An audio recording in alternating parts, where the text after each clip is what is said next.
everyone, I'm Roger Montgomery and welcome to this week's Video Insight. I've recently written a blog post about Nvidia. Nvidia's shares were first recommended to me on the 27th of February 2018 when I attended a private investor pitch for an investment in an autonomous vehicle startup called Zoox. At the time, Nvidia was the chip supplier to the booming autonomous car fad.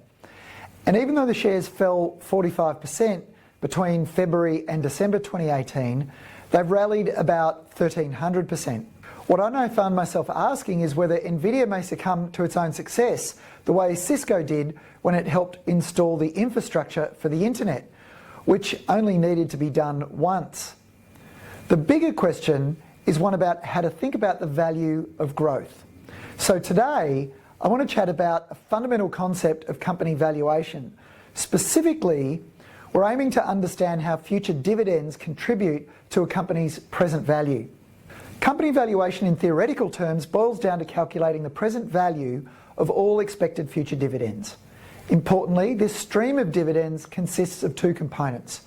There's the current dividends, and then there's the anticipated growth. Estimating present dividends is straightforward, but the real challenge arises when forecasting future growth. The way to think about future growth is to break it down into two key dimensions: the growth rate and the sustainability of this rate over time. This will have implications for decisions about Nvidia. It's crucial to consider both aspects because the reality is that no company can sustain rapid growth indefinitely.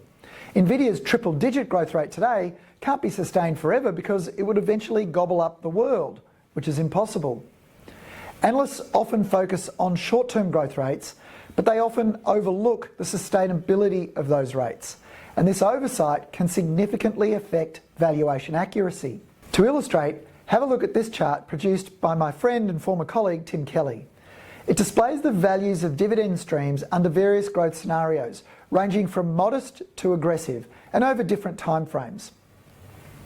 What you can see is that the duration of growth, how long the growth is sustained, has a more significant impact than you might have thought. For instance, a growth rate of 8% per annum sustained over 20 years, the purple line, is far more valuable than a 20% growth rate that only lasts for 5 years, the blue line. How long do you think Nvidia can sustain its current growth rate? As its base of previous sales gets bigger, it would have to sell ever more GPUs just to maintain its comps.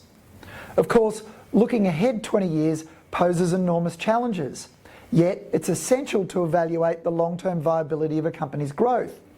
Factors such as market saturation, how many more customers are going to buy Nvidia's GPUs and how many more do current customers need, as well as vulnerability to industry changes, will also have to be considered. Will AI, for example, need as much computational power if AI is asked to find a way to reduce its computational power requirements? I say that one with tongue in cheek. Of course, companies with longer growth horizons simplify investment decisions for us. They lead to lower portfolio turnover, reduced transaction costs, and less capital gains tax liability, aspects that have been famously captured by investors like Warren Buffett.